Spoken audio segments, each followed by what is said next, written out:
One important thing to learn about praying is never ask for anything when you pray. That's not a prayer. That's business. Give me this, give me that, give me this, give me that. That's not a prayer. A real prayer, we have to follow the great devotees. Prahlad Maharaj, Lord Shiva himself, Lord Brahma, Dhruva Maharaj, Priyavrata Maharaj, all the great devotees. Kunti Devi, Arjuna himself. A prayer means you glorify the Lord by glorifying His name, His pastimes, His qualities, His everything, His holy dhams, everything. That's a prayer. You'll see if you read Annamacharya, you read Tyagaraja, you read Narottam Das Thakur, you read Bhakti Vinod Thakur, you read Bhagavatam. The prayers are only glorification of the Lord. They're never asking for anything. The only people that ask for something are materialistic devotees. Now, they're still devotees, but they have materialistic desires. So those are not actual prayers. The prayer is when you glorify the Lord by His name, qualities, and so forth. So this is a prayer. O Keshava, O Lord of the universe, O Lord Hari, who have assumed the form of a fish, all glories to you. You easily acted as a boat in the form of a giant fish, just to give protection to the Vedas, which had become immersed in the turbulent sea of devastation. You don't hear, please, my Lord, I have a backache. I have to pass this test next week, please. I'm trying to close on this house, please. It's nothing like that. It's all about glorifying the Lord in His pastimes.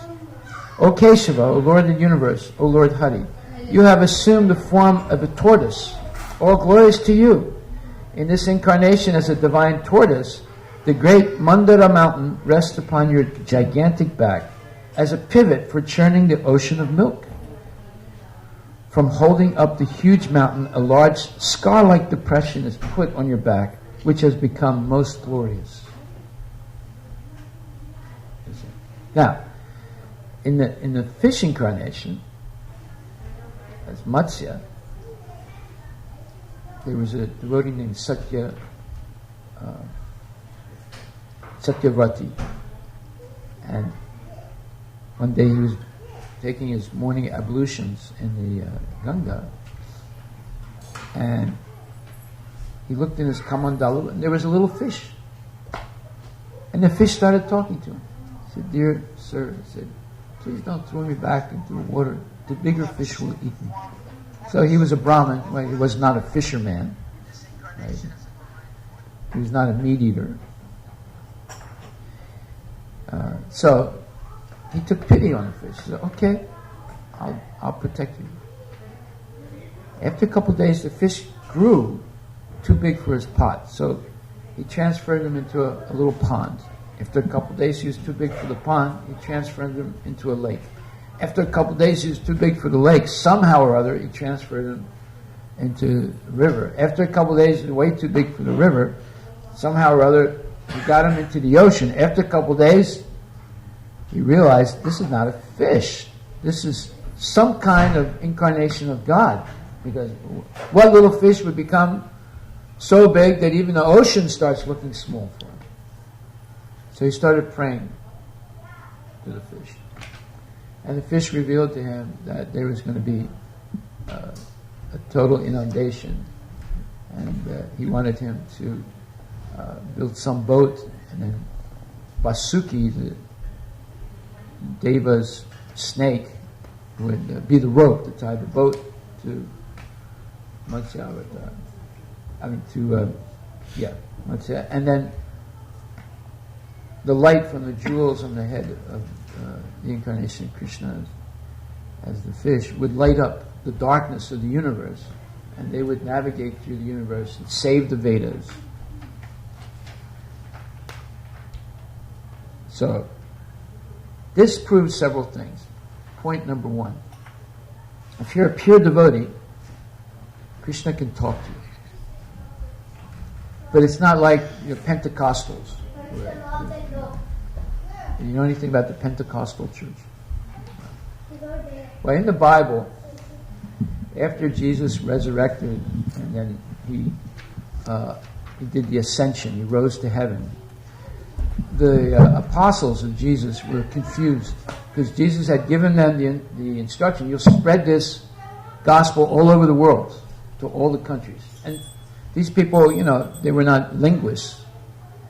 They only knew one language or two languages. How are they going to go all the different countries and speak all the different languages and preach to the people? So they were just praying. Because Jesus had told them before they left that the Holy Spirit will guide you after I'm gone. So all of a sudden, something miraculous happened. The languages of different countries descended on the heads of the different apostles, and they started speaking the different languages. And then they were able to go out. So, are these like fairy tales, or are they true? Only devotees can understand these things. Non-devotees can understand. For non-devotees, it's all fairy tales. It's like Walt Disney. But devotees can understand. And we have seen, just this past week, we've seen something just as miraculous happen. I'll explain that later. So anyway, this is a real prayer where the Lord is glorified. We're not asking. The Lord knows what we want. He's in our heart. It's Paramatma. You don't have to tell him, I need this, I need that. He knows better than you what you need and what you don't need. Right. So we shouldn't waste our time asking for anything. We should simply glorify the Lord and have faith that if Krishna is protecting us, there's not going to be any problem. Somehow or other, in some mysterious way, everything will work out. As long as our desires are pure and we have faith that He's the Supreme Personality of Godhead. So today is the second anniversary of the arrival of Lord Venkateshwara here. For 2 years, Yasoda Vilas Prabhu and his good wife and his children have been serving the deities. That's a great accomplishment. We should all thank them for doing this.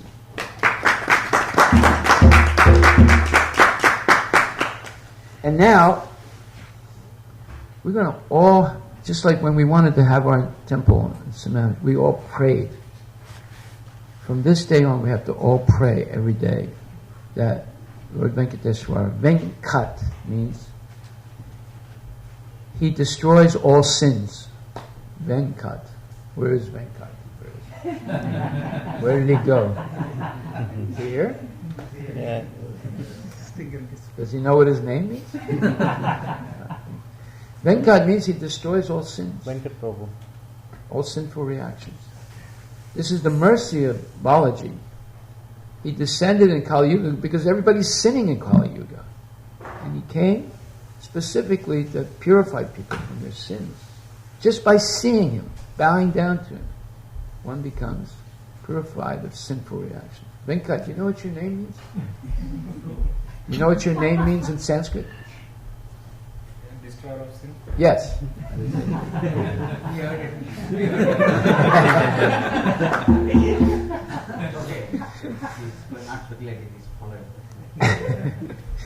So today I'm going to explain a little bit about the history of Balaji. I mean, you've all seen this booklet. I read it myself again today, and I said, "Wow, this is a fantastic, introduction to Krishna consciousness." So, Balaji is the name of the Lord of the universe, and it means that He's all powerful. Balahinana. It's not that He has muscles. Of course, He's most powerful. Anyone who could kill Hiranyaksha and Hiranyakashipu has got to be, heavyweight champion of the universe, right? But He's all powerful. Bala doesn't mean physical power. It can mean that in a loose sense, but in a strict sense, Bala means spiritual power. What is spiritual power? The power to transform someone from a Vishayi to a Bhakta. Vishayi means a sense gratifier, and Bhakta means a devotee who's dedicated only to pleasing the senses of the Lord. So that's power. You take, by the way, if you want to exercise that power, come with me next Thursday. I'm giving a lecture to an entire community of homeless people. Now, if you want to see sense gratifiers, right, on the lowest scale, right, you come with me. We've been taking prasadam to this camp of homeless people. And he gave me a great idea. We should definitely get My Sweet Lord on wheels to go around and feed. There are a lot of homeless people. There are many camps now of homeless people around the Seattle area. Right? What do you do in wintertime? You know how cold and wet it gets? You have to come and see this camp. They're living in tents. Yeah, tent cities. Tent city in Kirkland, right? In Kirkland Congregational Church. I've been there twice. And I told him, look, I'm going to explain to you people how you can get out of homelessness. He said, yeah, tell us. Yeah, we want to hear it. I was explaining to him the Varnashram system, the same display and information we had on Anandamela, right? Because that's the way to transform dukkha to sukha, misery to happiness, poverty to prosperity, misfortune to fortune, by following the Varna Ashrama system for organization of society. And in modern society, it's the Daiva Varna system, God-centered Varna system, that people can actually do. The original Varna system, people cannot follow in this age. We're too fallen. But the Daiva Varna Ashram, we're following right now in our temple and all our temples around the world. And we're going to hear the difference between Daiva Varna Ashram and materialistic following of Dharma. There's a big difference. Unfortunately, throughout India, and even in South India, which is supposed to be the preserver of Sanatan Dharma in Kali Yuga, there's a verse in the Srimad Bhagavatam that says that South India will be the place, and the South Indian people will be the people who will preserve Dharma in the age of Kali Yuga. It's in the Srimad Bhagavatam, written 5,000 years ago. But even in South India, it's very, very seriously undermined now by materialistic following of religion. And we're going to explain what that is. So, Balaji means that he is the reservoir of spiritual potency by which people can be transformed from sinners into genuine devotees. And he's situated on top of the Tirumala hill. It's about 3,000 feet elevation. And Tiru, of course, means sacred, and Mala means a hill. And Tirupati, again, Tiru means sacred, and Pati means the husband. So, husband of who? Husband of Lakshmi. Right? So Tirupati means he's the husband of Sri Lakshmi Devi. And he's Lord Vishnu. So that reveals who he is. And then we're going to go deeper into who is exactly Balaji in the Vedic, philosophy. So, on Tirupati, or Tirumala, Balaji is bestowing his blessings on sincere devotees so that they can attain their spiritual desires. However, spiritual desires are only meant to please Balaji. One should not confuse spiritual desires with material desires. There's a world of difference between the two. If you go to Balaji with material desires, you'll get something. But that's a short change. You know what short change is? You give someone $1, you ask for change, they give you back 80 cents. It's called short change. You're being shortchanged by getting the material desire. Because when you get the material desire, you have to take birth again to get it. So you're not being lived. The ultimate problem we have in life is birth, old age, disease, and death. Janma, mrityu, jaravya, the dukkha dosana darshanam. Right? There's a dosha. There's something wrong with it. Why? Because it doesn't correspond to what we yearn for in our heart. We yearn for immortality. What does every demon want? Every demon is exemplified by Hiranyakashipu. What did he ask for when he finally did tapasya for 125 years and Lord Brahma appeared before him? He said, I want to be Amara. That smart demons know. That's why there's chirogenics. The smart demons, like Walt Disney and others,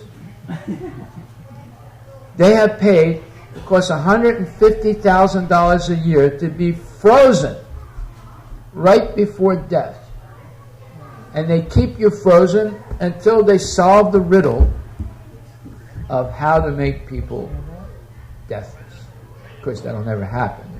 And eventually they'll run out of money. When they run out of money, the capitalists turn off the electricity in a heartless way.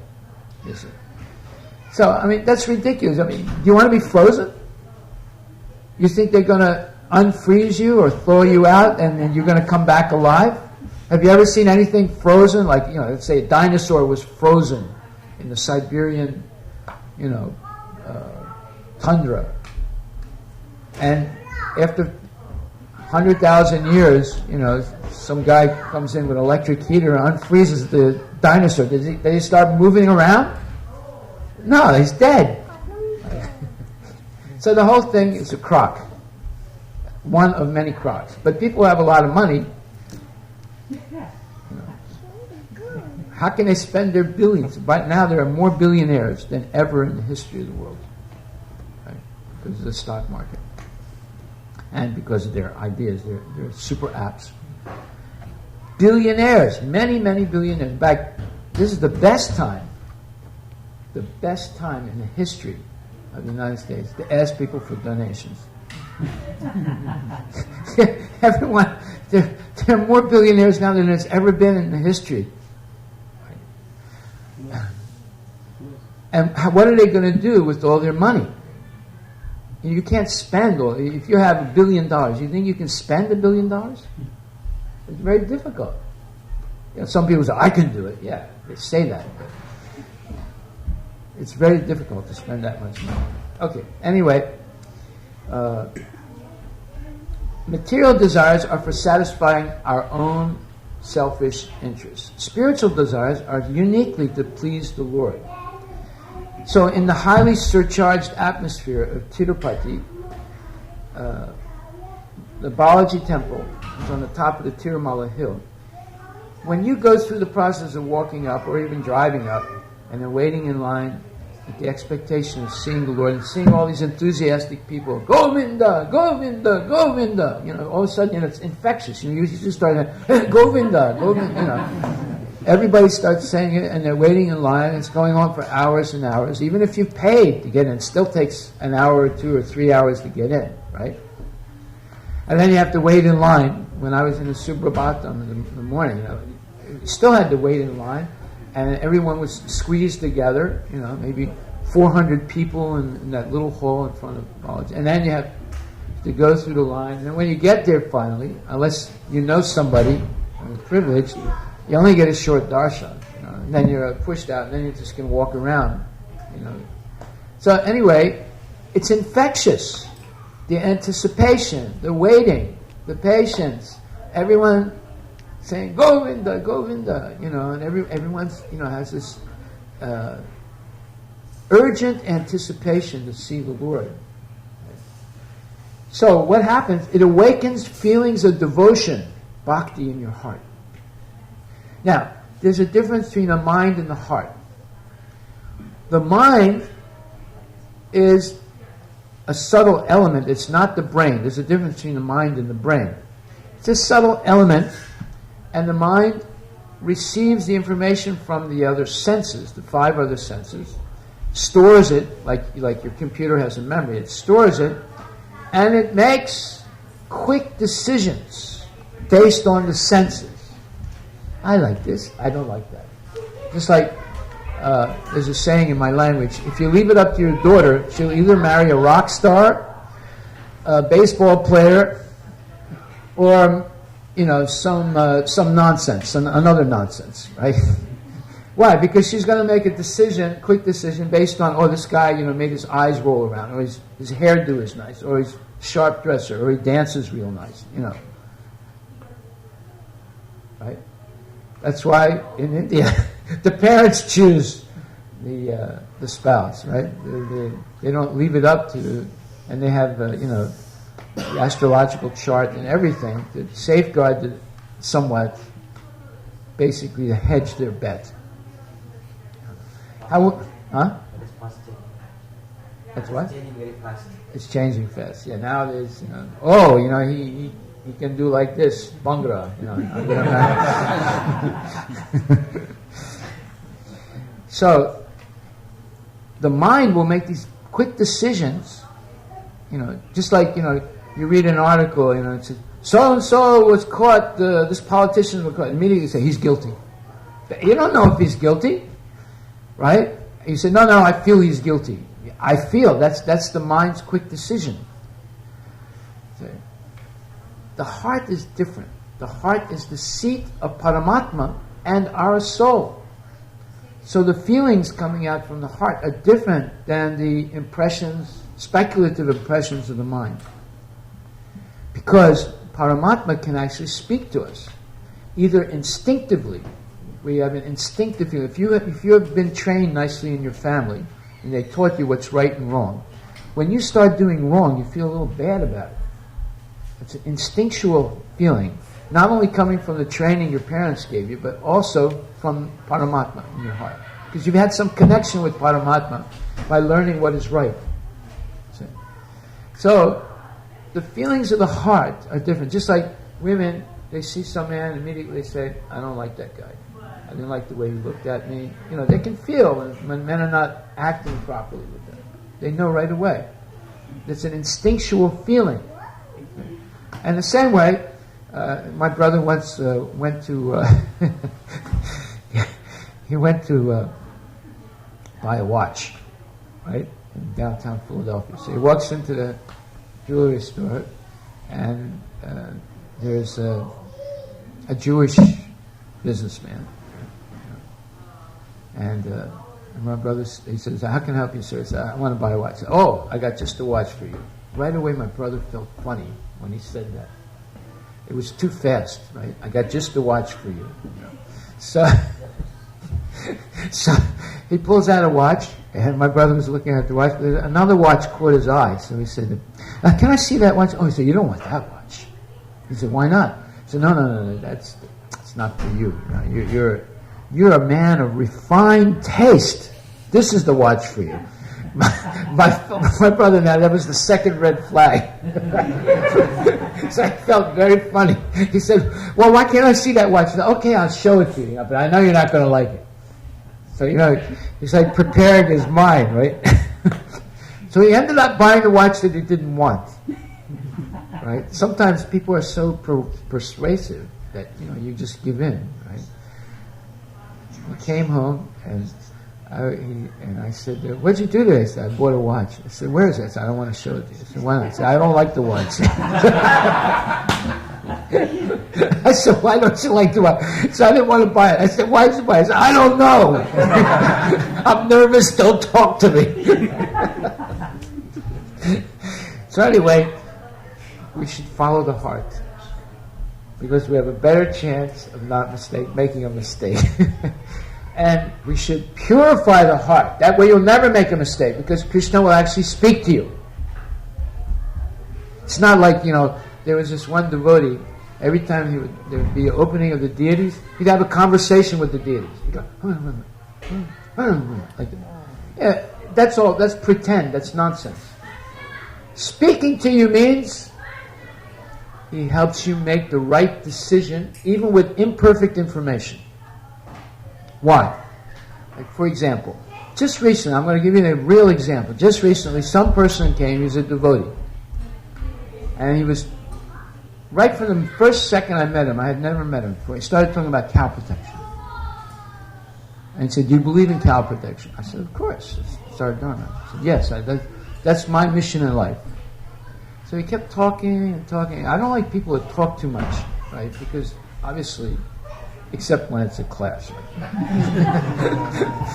And he kept talking and talking, and I was saying, this guy's a bit like a con artist, he's too good at it. So in the end, he gave me a pamphlet, and I was going through the pamphlet, and on the back page it says, you can make 100% on your investment every 3 months. I was looking at that, and I said, now I know he's a con artist. Can you make 100% every 3 months on an investment? Yeah, if you invest in bank robbers, yeah. But if it's a legitimate business, it's impossible. I never heard anything like that. Unless you're an inside trader in the stock market or something like that. So when I read that, I said, what's this? Oh yeah, I forgot to tell you about this. All the devotees are doing this. There's a very sincere devotee who lives in London, and he deals in foreign currency trading. Red flag. My best friend, Don Porterfield, lost his entire life savings by investing in foreign currency traders that are offshore. Big red flag. So I said, well, wait a minute, I'm going to stop you right there. I said, if you hand this pamphlet out to anyone in this congregation, I'll throw you out, I'll never let you back in again. He said, what do you mean? What do you mean? Don't you want to make money? I said, no, this is a con. This is cheating. Cow protection, yes. You're going to make $1 million investing in foreign currency trading? No. It's complete speculation, and we don't accept it. I said, if I see you hand it out to one person, I'll throw you out. So, that's coming from the heart. There's some experience behind it, but still, how can you make so much money without working? In fact, it's sinful to make money without working. We don't believe in making money without working. One must work honestly and earn an honest wage, and learn to live within your means. I'm going to become a billionaire overnight. It's not a good thing. It falsely inflates the ego, and a person develops very antithetical qualities to devotional service. Bhogaisvarya prasaktanam tayaparata chetasam. Vyavasatmika buddhihir samadana vidyate. In the hearts of those people who are too attached to bhoga and aishwarya, sense gratification and material opulence, the resolute determination to take up devotional service does not take place. One's too busy making money, one's too busy spending the money on yachts and clothes and jewelry and houses and other houses and more houses and cars, and they get cluttered up with things, and the more things they have, the more attached they become to them. Therefore, there's very little time for spiritual life. Much better than that is to live a decent life, decide what your level of material needs are, attain it easily, maintain it, and anything extra you use for para upakar, doing good to others by distributing Lord Balaji's prasad. There's a verse in Bhagavad-Gita that says, Manak prasada somyatman monam atma vinigraha. So, Baba samsudhir iti etat tapo manasam uchyate. Austerity of the mind is manak prasada somyatma. Having a peaceful mind full of generous thoughts of how to do good in this world is attained by somyatma. Somyatma means no duplicity, being honest, being straightforward. What you see is what you get. What you hear is what will happen. Duplicity means, there's a proverb in my language that says, the tongue doesn't have a bone, therefore you can twist it any way you want. Right? The tongue can say this, And the next minute it can say the opposite, right? Because it doesn't have a bone, right? It has no spine. But the spine should be honesty, right? And Mona means gravity. One should not be frivolous in the mind. One should not be acting or speaking frivolous, nonsensical things. Just watch Comedy Central, full of nonsensical, frivolous things. And people, call that entertainment. So they become also frivolous and nonsensical. Once you have gravity of the mind. What does gravity of the mind mean? You're perfectly realistic. You know that human life is like a drop of rain on a slippery leaf. Even a little bit of wind, the drop falls off. Our life is like that. A little valve in the heart doesn't work, you're dead. Right? You touch someone that has Ebola, and you have a little cut in your finger, you got Ebola. Why is it that so many people in Africa are getting Ebola? I asked this question to the number one microbiologist in the state of Washington. He's an Indian gentleman. Very nice man. He comes to our temple. I asked him, I said, Prabhu, how come so many people are getting Ebola in Africa? How come it's spreading so contagiously? He said, that's a good question, he said. Because in Africa, at least the parts where it's spreading very fast, when a person dies, all the family members have to wash the body. Some custom that they have. That's how they're getting it so quickly. Because you just come in contact with the Ebola virus, right? And you have some little cut, like I had a little cut right here, right? That's enough. You can get the virus. And now they're saying it's airborne. It's possibly airborne. It's extremely contagious. Okay, but anyway, materialism is more contagious than Ebola, and it's a more dangerous disease. Believe me. Okay, so one should not be duplicitous, samyatma. One should have gravity of the mind, meaning the mind should be thinking about self-realization. The mind should be thinking. Self-realization has a bigger meaning than just myself or yourself. Self-realization means you know the difference between yourself as a soul and your body, which is material, and the material nature.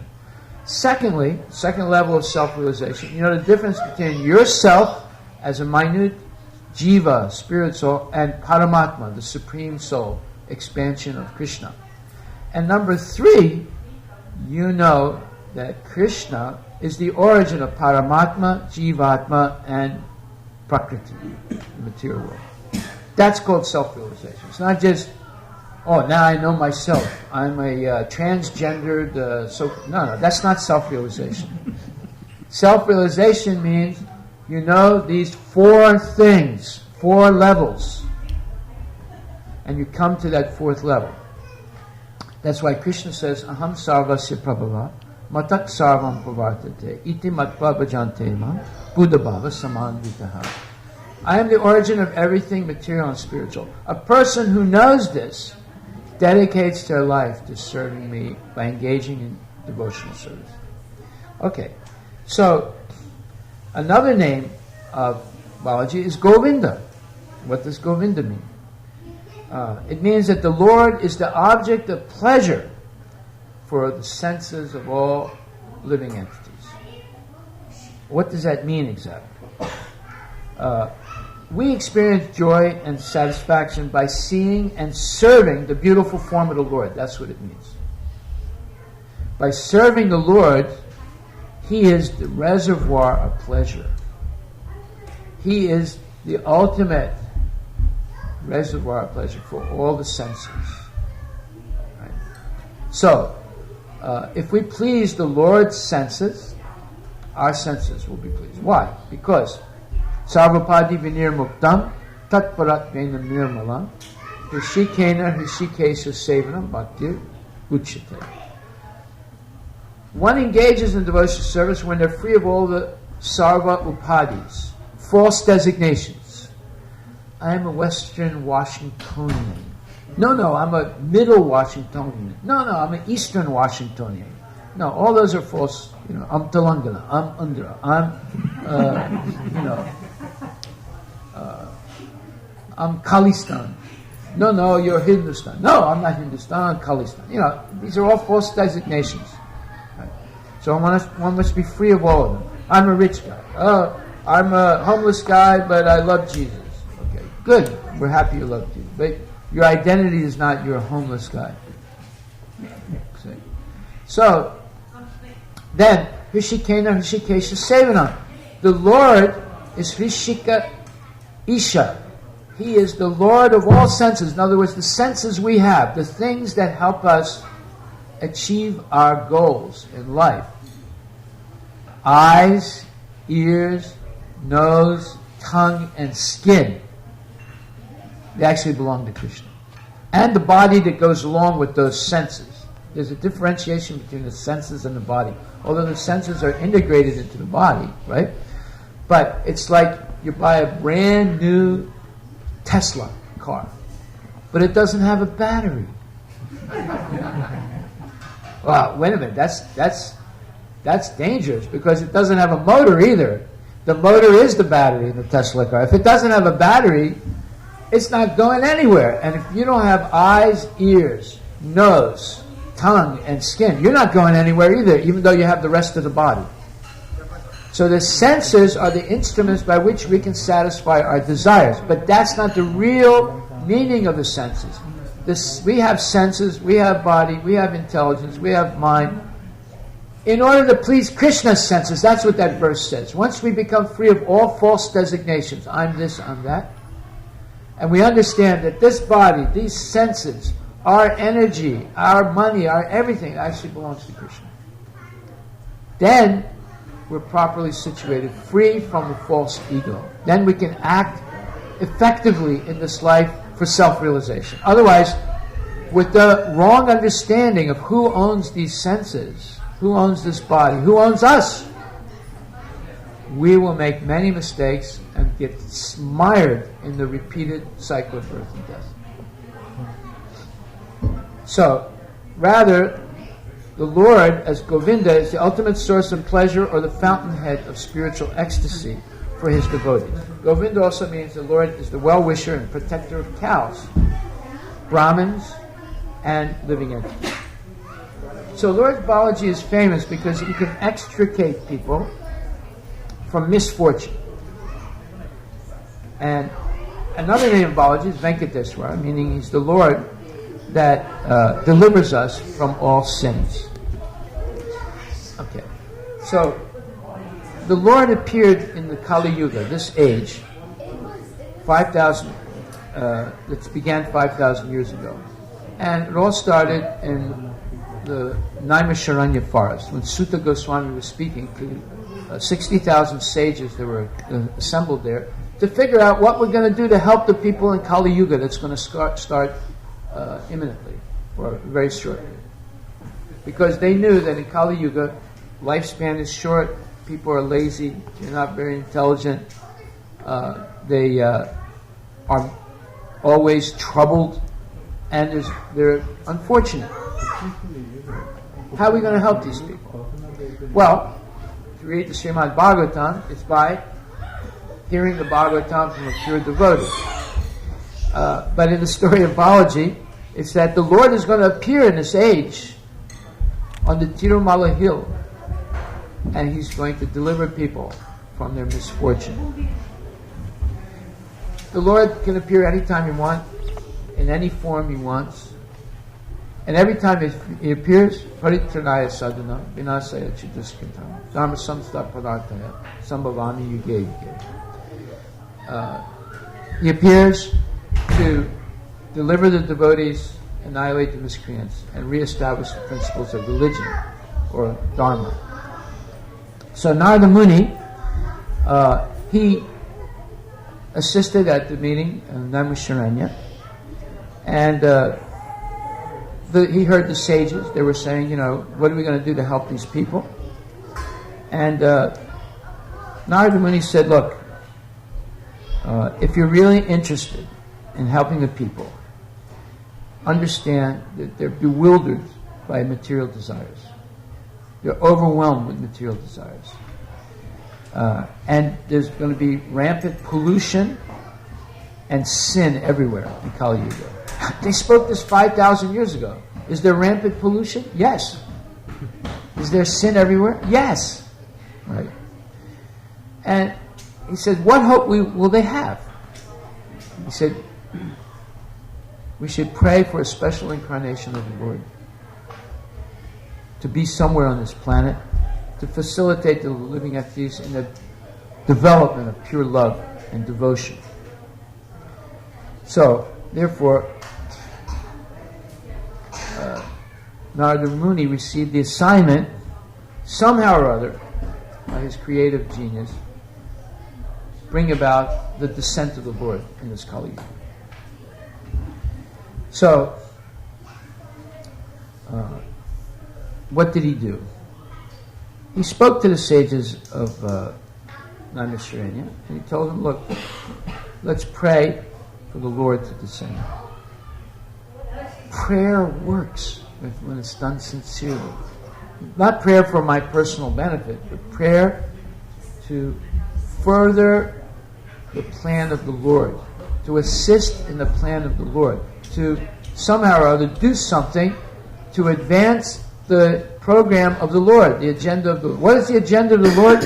To free everyone from birth, death, old age, and disease so they can all go back to Godhead. That's what his plan is. Why? Because he's our original father. Sarvayoni Sukonteya, Murtaya Sambhavantiya. Tasam Brahma Mahadhyonir Aham Bija Pradapita. He's the seed-giving father of all living entities. We all are in the same family because we have the original same father. So, but unfortunately, foolish people cannot see the Lord or his expansions because they're too blinded by materialism.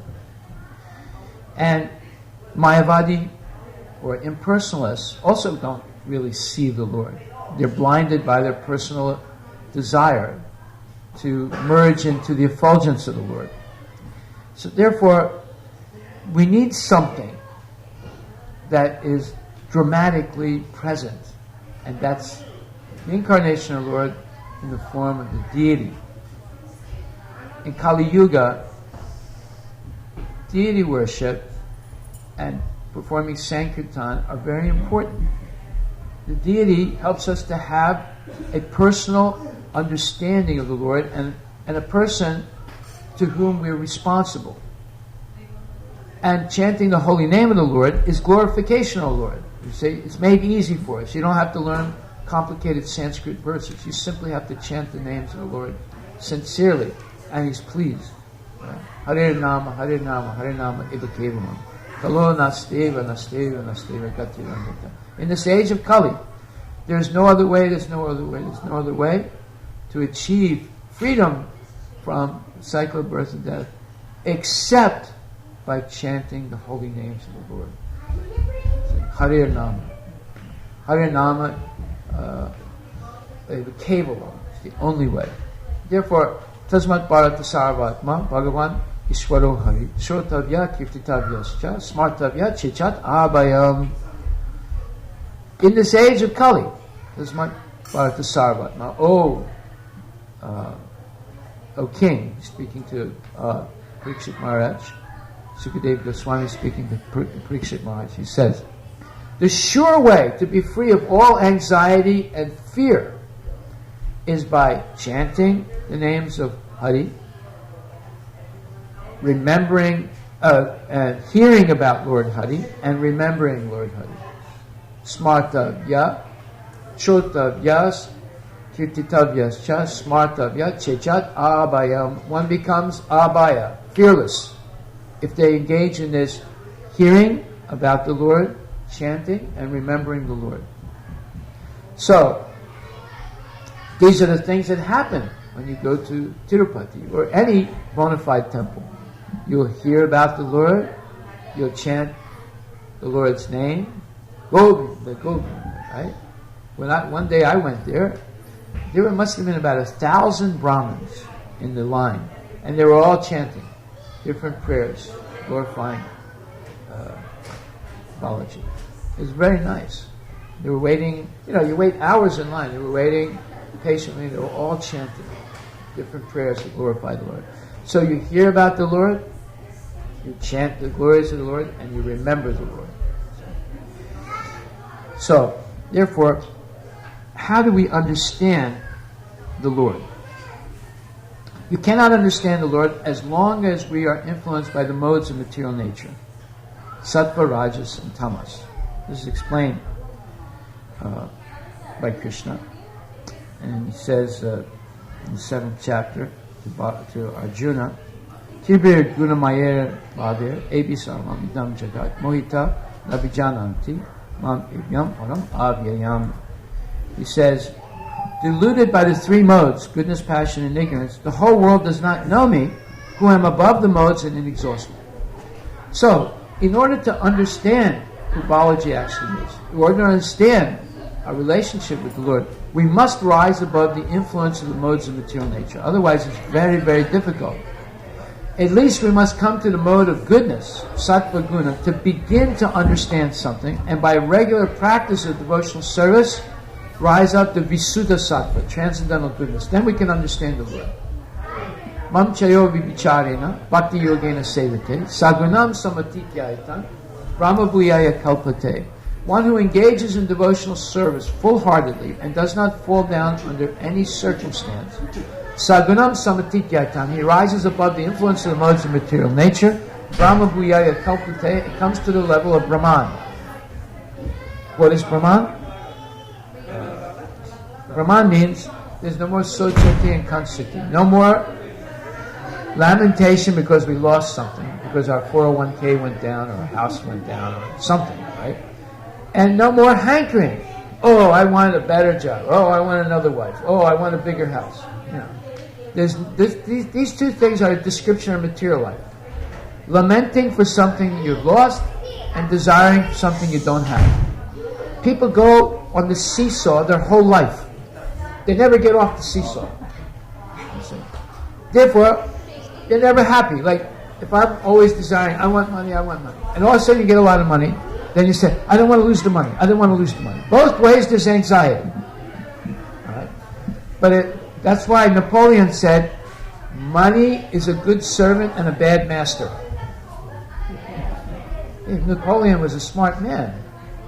Well, he's not that smart, but he had some good granny wisdom. Actually, a lot of proverbs are attributed to him in France. So,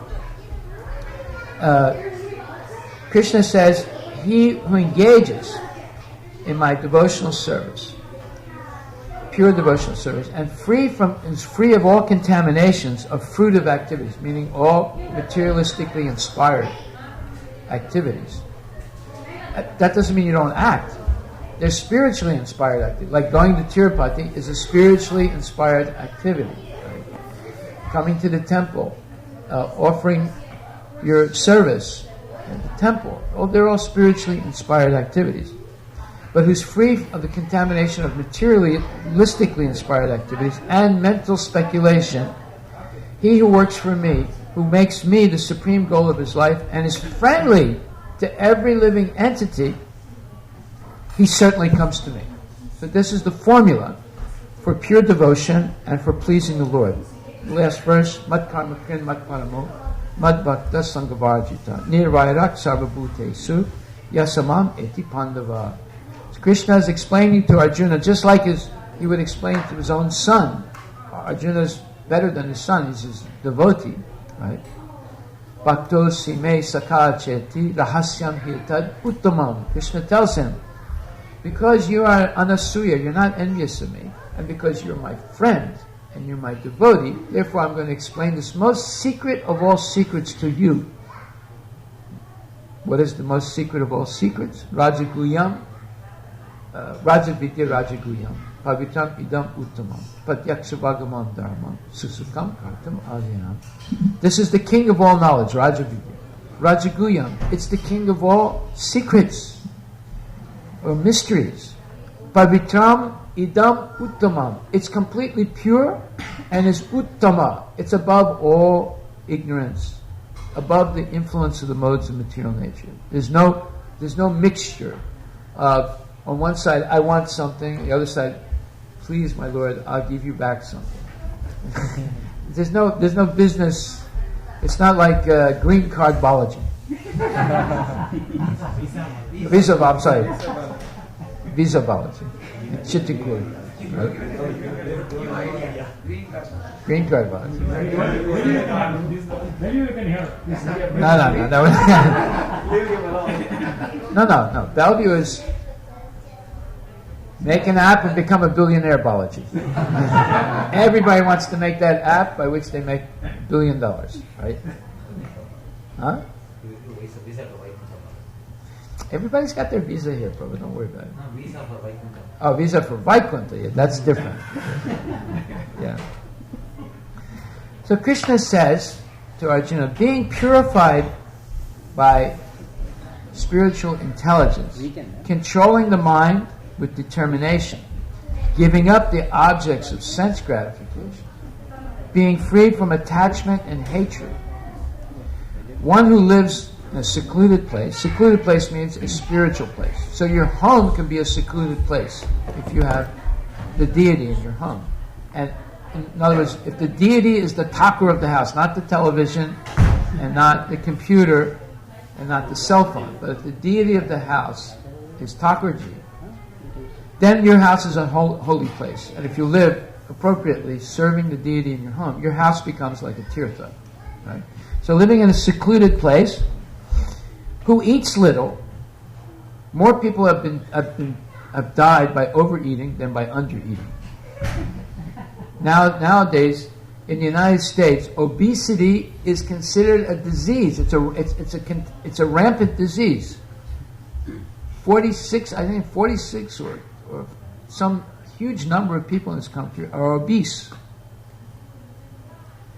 You see them, in Costco, you're getting these big boxes of junk cereal, big boxes of instant mashed potatoes. All the denatured food, and then the good stuff is just a little bit of it. All the bad stuff is big boxes. Right? I went to someone's home in Portland. He said, "Prabhu, you have to help me." I said, "What's the matter?" So my kids are always getting sick. They get an earache. When the earache's over, they get a cold. When the cold's over, they get a cough. When the cough's over, they get an infected eye. When the infected eye is over, they have a stomach problem. When the stomach problem is over, he said, it never ends. He said, "Tell me what to do." I said, "Well, walk me around your house. Let me take a look at your house." He said, "What for?" I said, "I just want to see the house a little bit." So I walked around the house, and in the kitchen they had this huge Costco box of cornflakes. I said, "Aha!" He said, "What is it? What is it?" He said, "It's that." I said, "What do you mean it's that?" It's that big box of junk cereal. So how is it junk? It says it's got vitamin A, it's got vitamin D, it's got vitamin this, it's got that. I said, "Yes. If they had to add it on into it, that means it's junk. And whatever they junk, the vitamins are also junk." Huh? 35% what? 35% of it. It's a big number. 35% of the population is obese. That's why there's diabetes, heart attacks, and so forth. So, then it says, who eats little and who controls his body, mind, and power of speech, who is always in trance and who is detached. Always in trance means they're always thinking about serving the Lord and how to improve the service to the Lord. Doesn't mean they're like, they smoke medical marijuana and they're in a trance. They're stupid. That's not what it means.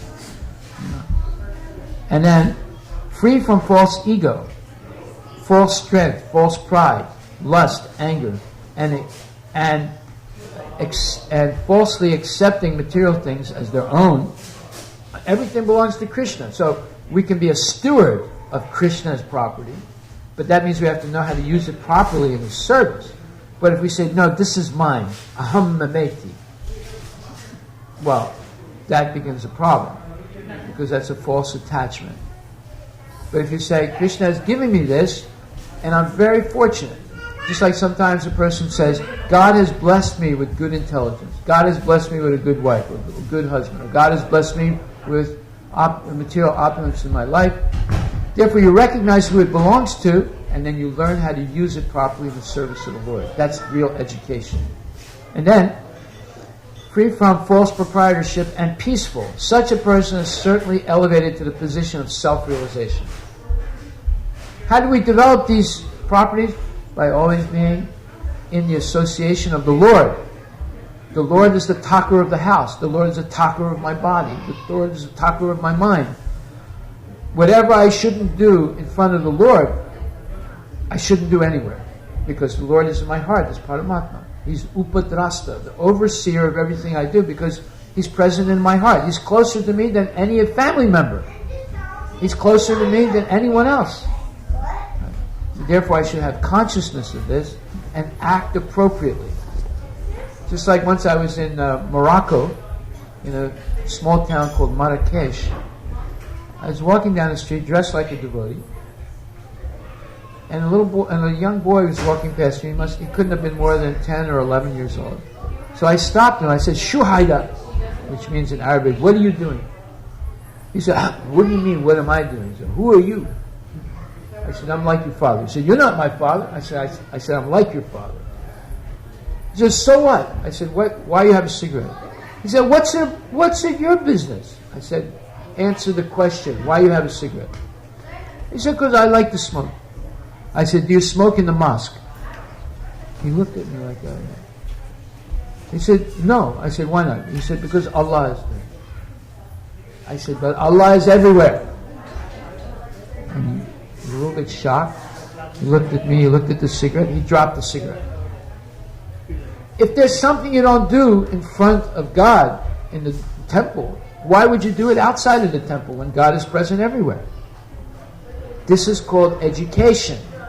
This is called consciousness. This is what we're trying to teach our young kids. This is what we're trying to learn ourselves. Therefore, when you become transcendentally situated, we realize the presence of Krishna and we become joyful. Brahma Bhuta Prasanatma, Nasochati Nakansati, Samak Sarve Sabhutesu, Madbhatim Labhate Param. The first symptom of someone who's self-realized, and self-realized in the big sense that I explained, right, is prasanatma. They feel very, very peaceful and satisfied. Satisfied by virtue of acquired knowledge and renunciation. Not by acquired stocks and interest. No. By acquired knowledge and renunciation. One becomes very satisfied, prasanatma, and peaceful in the mind. And Brahmabhuta prasanatma, nasochati nakansati, no more lamentation for what we've lost, no more hankering for what we don't have. Samak sarve subhutesu, and equally disposed to every other living entity, from the ant up to Lord Brahma, including all the demons and rakshasas. One is advaita sarvabhutanam, one that does not become the enemy of his enemy. He's friendly to all living entities, even the enemy. So, then one can attain the pure devotional service of the Lord.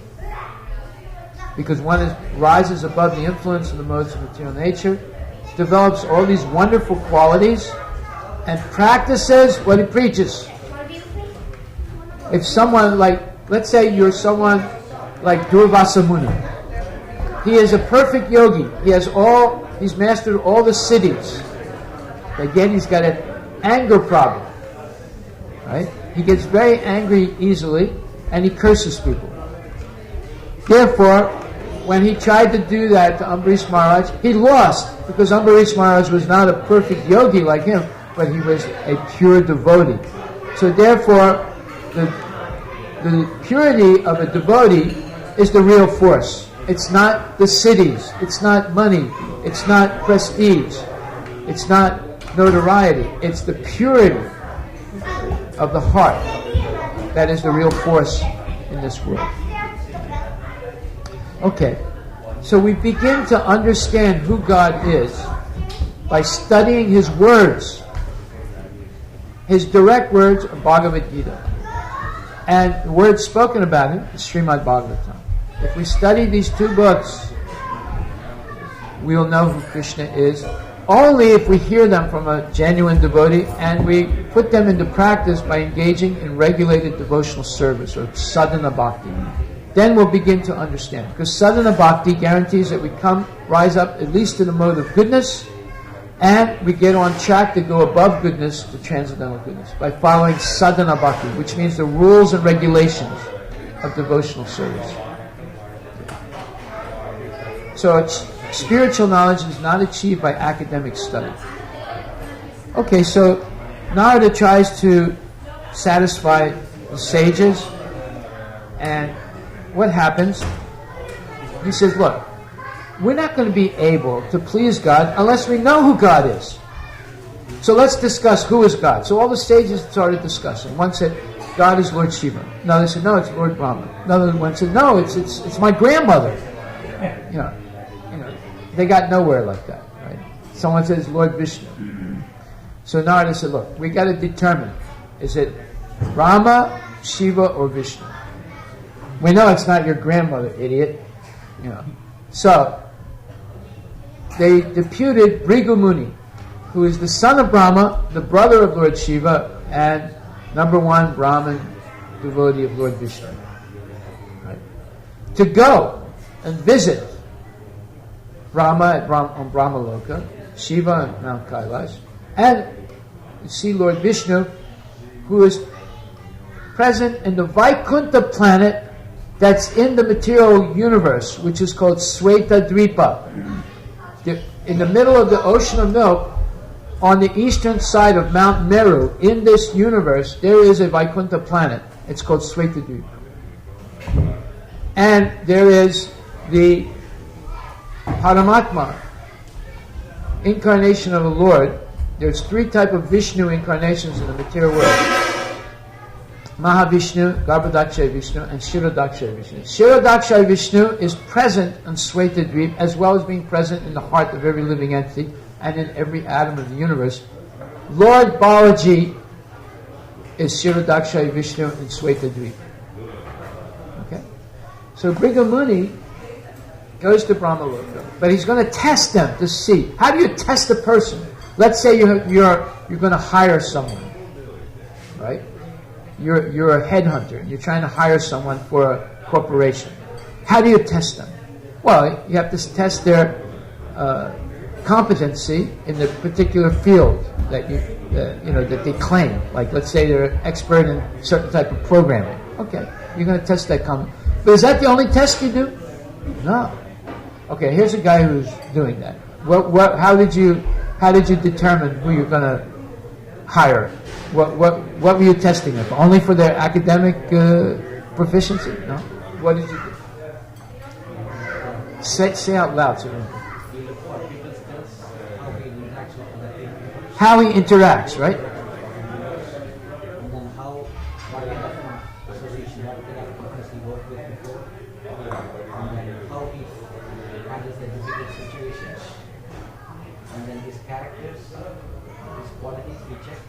Whether the short-term goals and sense pressure, and then sometimes we do criminal background check also. What do you do? We do criminal background check. Criminal backgrounds, yeah, of course.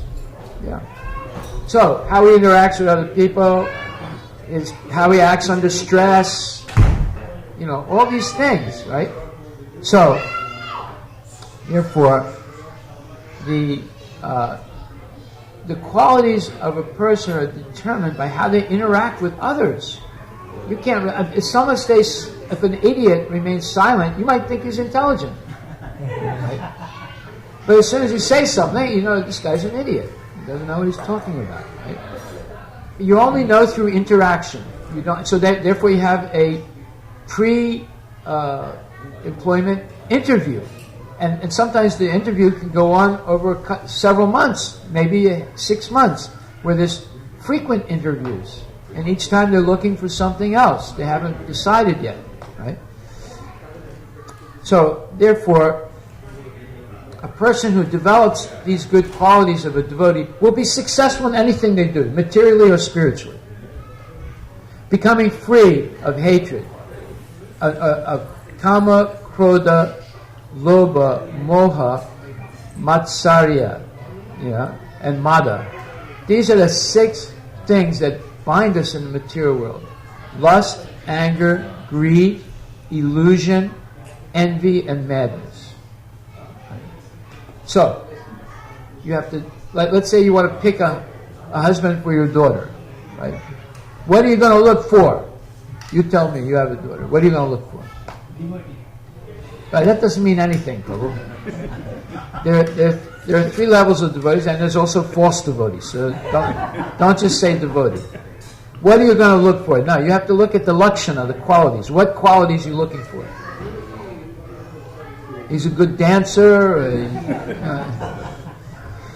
What are you going to look for? Good education. Huh? Good education and good conduct. These principles that we're talking about. You find a person like this. Why does Lakshmi love Narayana? Why? Because he's perfect gentleman. Speaks sweetly. He's always gentle. He's always kind. There's no lustiness. There's no greediness. There's no anger. Right? She can't leave. She loves him so much she can never separate herself from his breast. So, Bhrigu Muni comes. So he's going to test. By the way, ladies, how would you feel if your husband was like that? Okay, you don't have to answer. You answer. Right? This is the school for that. This is the school. The temple is the school. If people take it seriously and they listen, right? Shrotavya, kirtitavyascha, smartavya, chichat abhayam. You have to regularly hear, repeat, chant the glories of the Lord, and remember. Remembering is the hard part. Hearing and chanting, you can do somewhat, but remembering means you actually heard. Repeating and glorifying the Lord means you've actually understood. Right? Then you can remember. So, Bhrigu Muni tests Brahma, his father. Brahma is so happy to see his son, Bhrigu. Oh, Bhrigu, I'm so happy to see you. Zip, nada, nothing. He doesn't say anything. He just stands there like a stone. Doesn't interact with his father.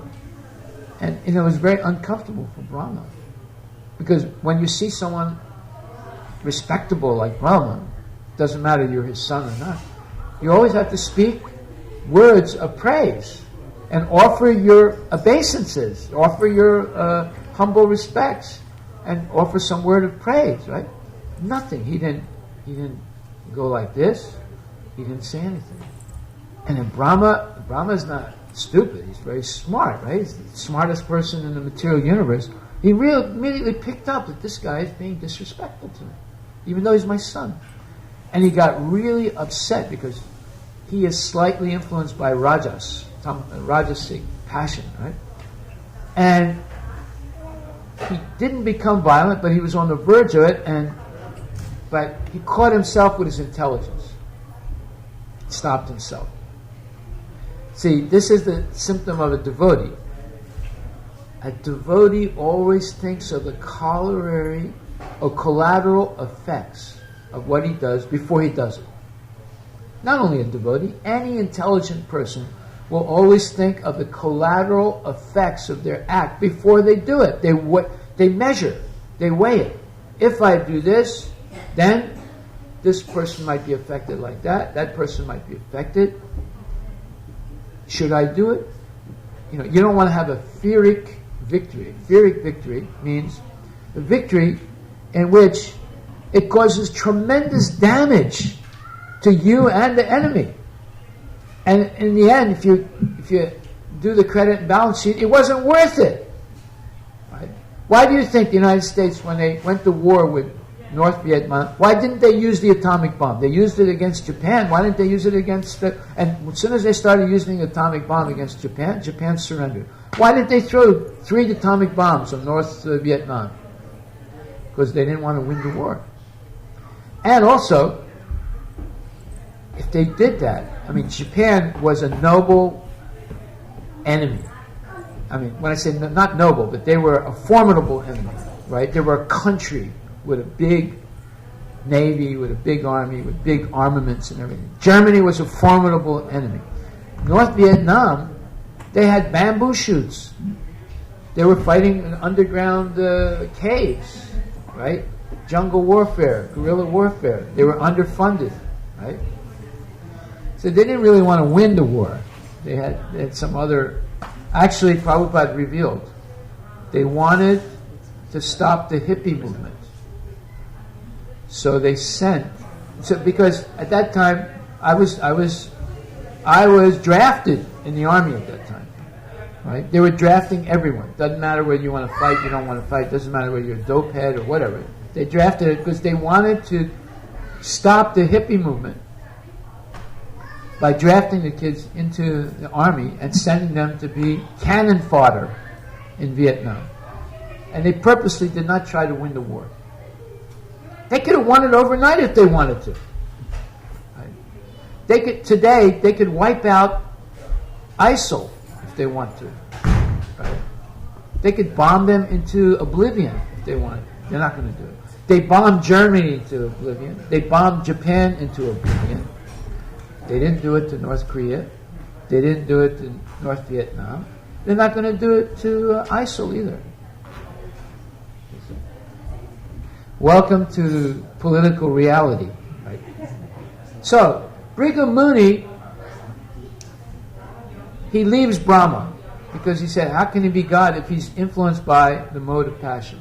Because it says here, Chibir Gunamayer Bhavir, Ebi Sarvamidam Jagat, Mohitar Nabijananti, Mam Evam Param Avyayam.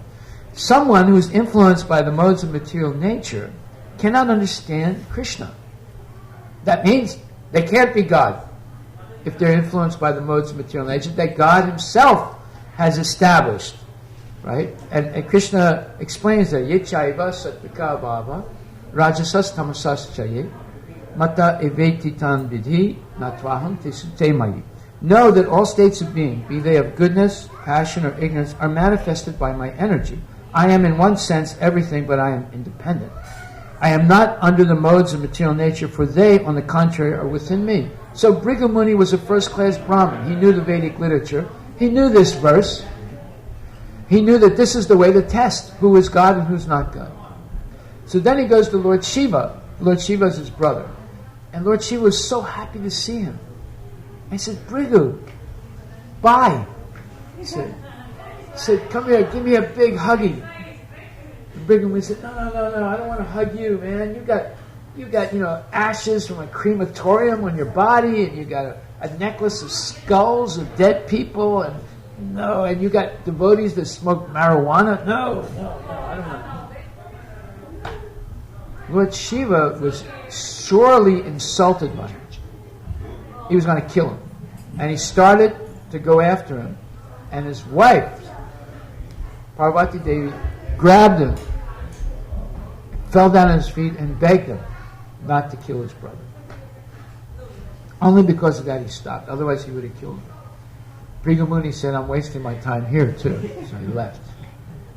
Then he went to Vaikuntha. Now he's not an ordinary person. He can actually go to Vaikuntha.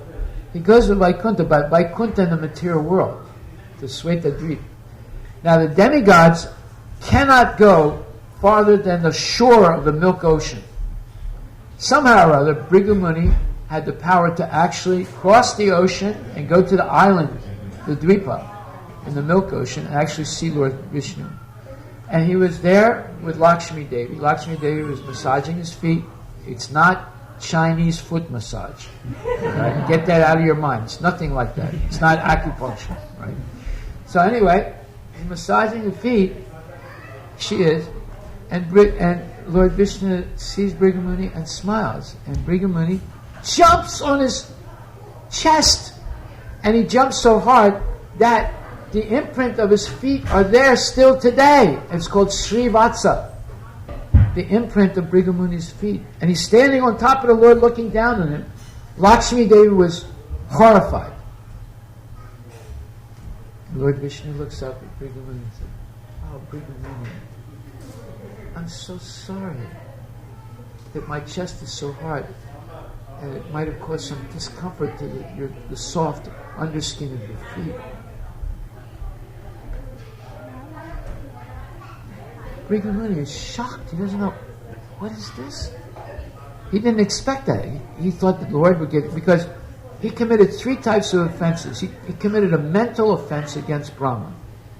He committed a verbal offense against Lord Shiva. But he committed a physical, bodily offense against Lord Vishnu. That physical, bodily offense is worse, the worst of all of them. Just like someone insults you, you can walk away from it. Someone ignores you, you know they're insulting you, but you can walk away from it. Someone punches you in the face, no, you're not going to walk away from that. You're going to press charges, or you're going to do something in retaliation, right? Lord Vishnu apologizes to him and glorifies him. Why? Om Brahmanya Devaya, Om Namo Brahmanya Devaya, Go Brahmana Hitaya Cha, Jagat Ditaya Krishnaya, Govindaya Namo Namaha. The Lord is the protector and well-wisher of Brahmins, cows, and all living entities, but especially the Brahmins, sincere Brahmins. Not the big fat ones with the Rolex watch and the gold necklace and the BMW, but the genuine Brahmins. He's the protector and the well-wisher, because they are practicing and protecting the Vedic Sanatana Dharma. He apologizes to him. Brighamuni is shocked. He's embarrassed. He feels ashamed. He jumps off the Lord. He falls down at his feet. He glorifies the Lord. He apologizes. And he goes back to the sages in Namaskharanya, and the Devas were there also. And he says, there's no doubt in my mind who's the Supreme Personality of Godhead. It's Lord Vishnu. That Lord Vishnu appeared in Kali Yuga as Balaji. Right.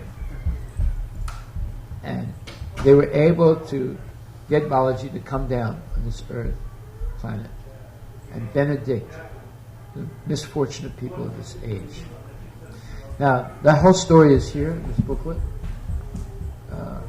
There's a lot more to the story. I don't have time to tell it. Right? It's all nectar. It is all nectar. And therefore, Arjuna says to Krishna, he says that Bhuyo kataya triptir hi chinvata nastime mritam. He said, my Lord, I never am satiated hearing about your kata, your pastimes, and your opulences. And the more I hear, the more eager I am to taste this nectar more and more. That should be our motto in life.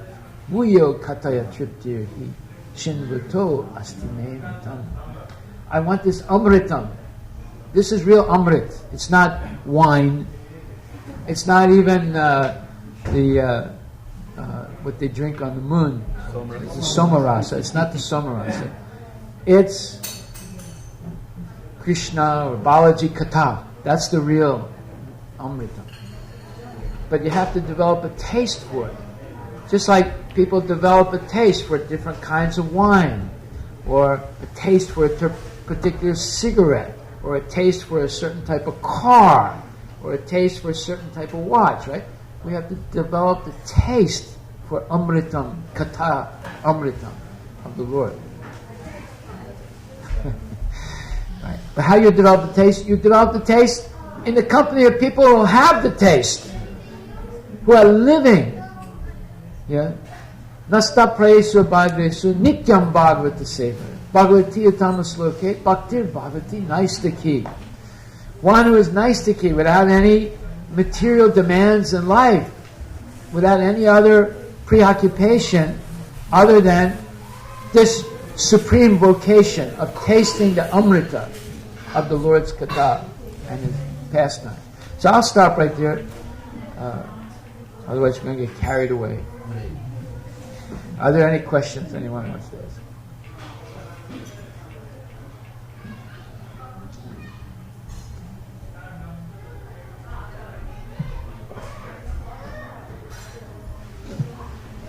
So, one little story and then I'll stop.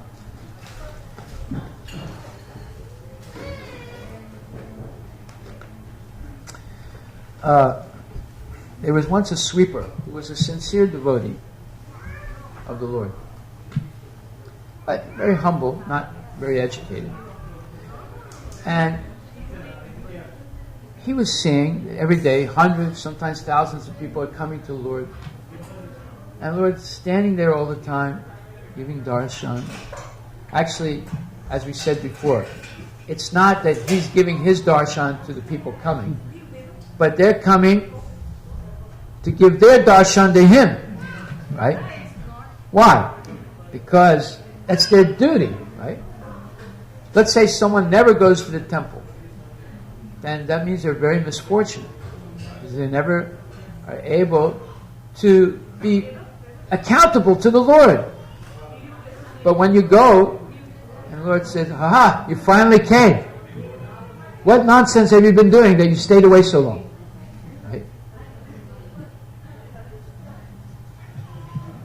I'm sorry, my Lord. I was doing nonsense. You're right. I'm going to confess. And I won't do it anymore. Okay, you better chant Hare Krishna. Yes, I will chant Hare Krishna.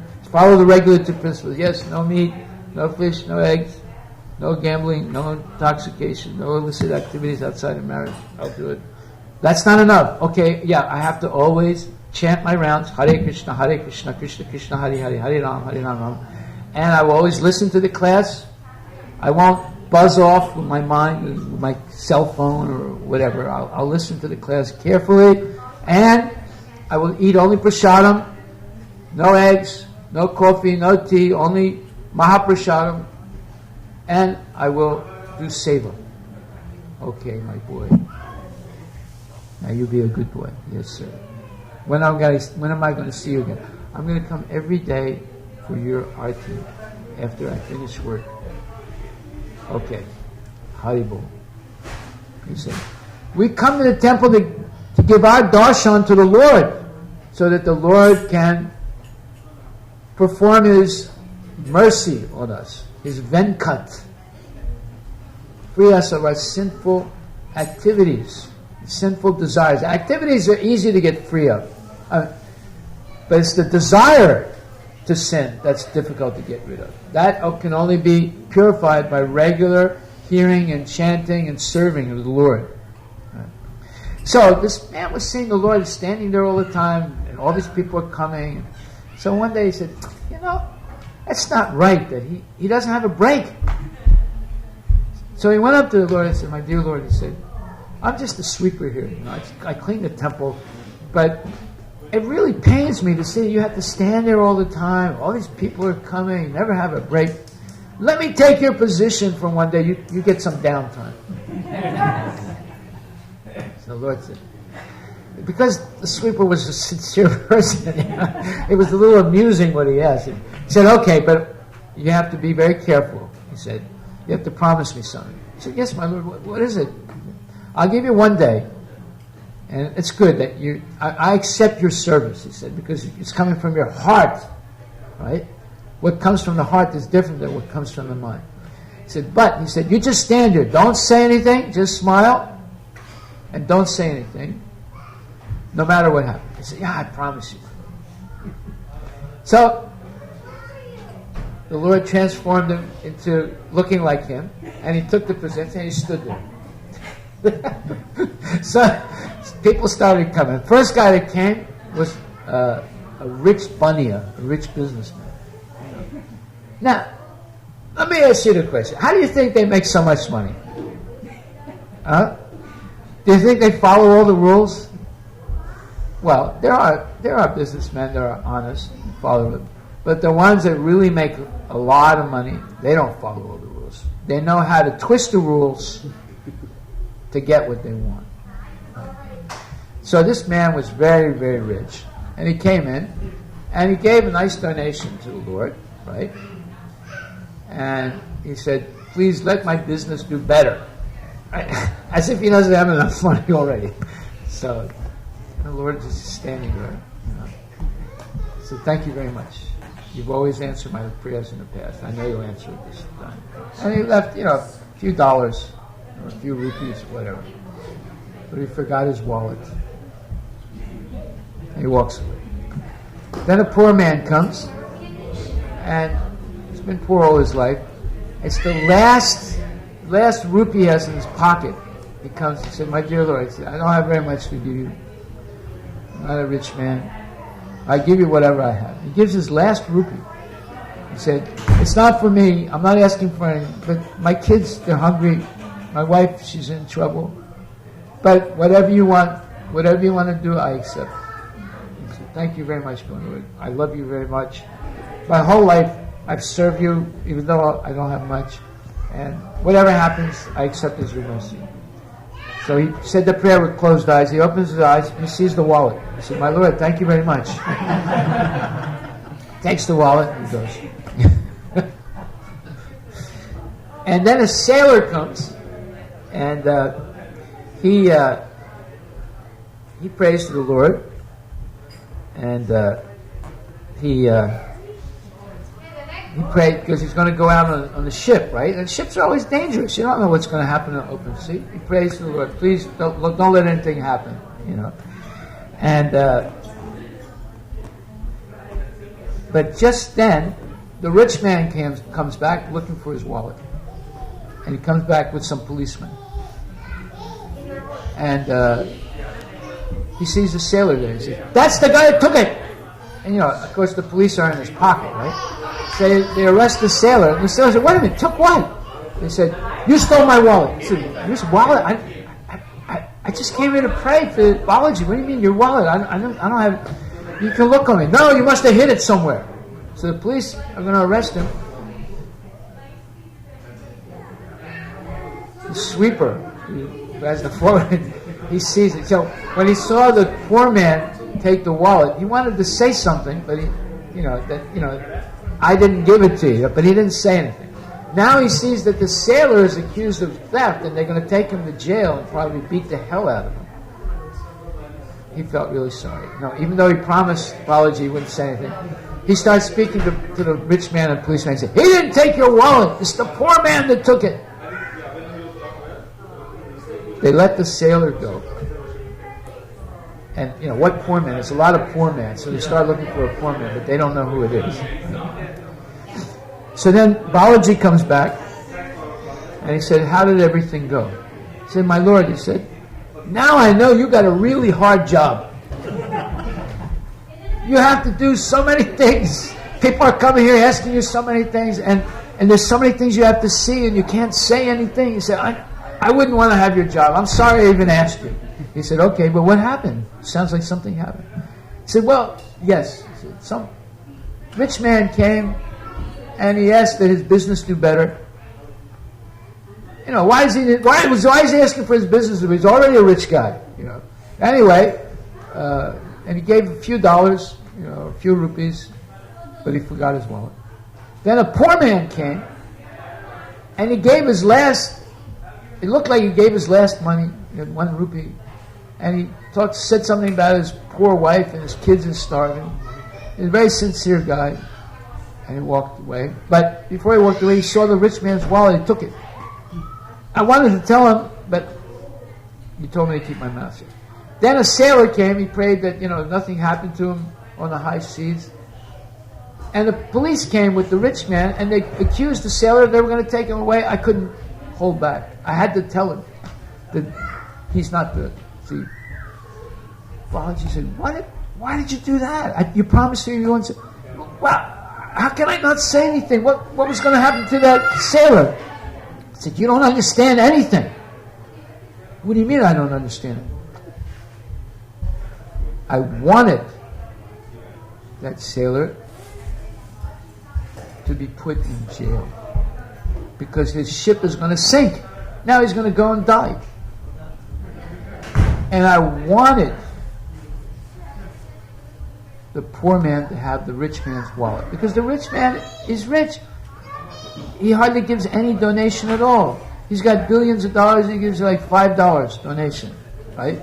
So I wanted him to have some benefit in his life, at least something. He would help somebody else rather than take their money. But now he's not going to get any benefit at all. And the poor man, I wanted him to have that money because I know he's going to spend it in my service because he has a pure heart. You stopped all these good things from happening. It's because you speculated. You didn't follow my order. And actually you've done more harm than good. So this is a very important instruction. Why? Because Krishna or Balaji has his plan. And his plan is actually good for everyone. We have to understand how to participate and further his plan rather than interfere with it. Therefore Krishna says, Ya imam pushpitam bacham, Ya imam paramam bhuyam, Shrinume paramam bhuyam, Bhakti mai kritva, mam evaisisya samsaya, Nachatasman manusyesu, Kaschit me priyakritama, Bhavita nachame tasmat, Anya priyataro bhuvi.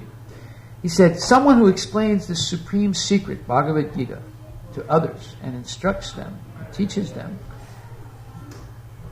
he does very meritorious work, and he will come back to me at the end of his life. There's no one in this world more dear to me, nor will there ever be anyone more dear. So if we want to serve the purpose of Balaji, Krishna, or Ram, and actually further his agenda. What is his agenda? He wants all living entities to come back to him. Like, let's say you had sons and daughters and they're all far away from you, and maybe they're in difficulty. You would want them all to come back to you, to live together, work together. Right? So Krishna wants everyone to come back to him. We're all his children. We're all his praja. And the way we'll come back is if we hear about him from bona fide source. Bona fide source doesn't say Ayur, Arogya, Aishwarya. No, that's not a blessing. That's increasing our term of being in jail in the material world because we get puffed up with Ayur, Arogya, Aishwarya, like the rich man. There's nothing wrong with being rich. Maharaj Priyavata was extremely rich. Maharaj Yudhisthira was extremely rich. Dhruva Maharaj was extremely rich. Bali Maharaj was extremely rich. But they all used their riches in the service of the Lord. And they lived themselves proper life. They had everything they needed. But they were satisfied with minimum things and they used excess in the service of the Lord. Therefore, they were all liberated at the end of life. They went back to God, all of them. And anybody who follows that simple formula, decide what your level of comfort is, maintain it, and anything above that you use in the service of the Lord. Then you don't have any guilty feelings like all these very, very wealthy guys, billionaires. It started with Carnegie and other steel barons in the 19th century. They felt guilty that they made so much money building railroads, building steel plants, building shipping companies. So they gave back. And today the same thing is happening. They give back. But what do they give back to? They do some good. But it's not liberating people. The good they do is not liberating people from the cycle of birth and death. It's simply keeping them anchored in the material world because it's serving the body rather than the soul. Okay, so we'll stop right there. Thank you very much. Hare Krishna.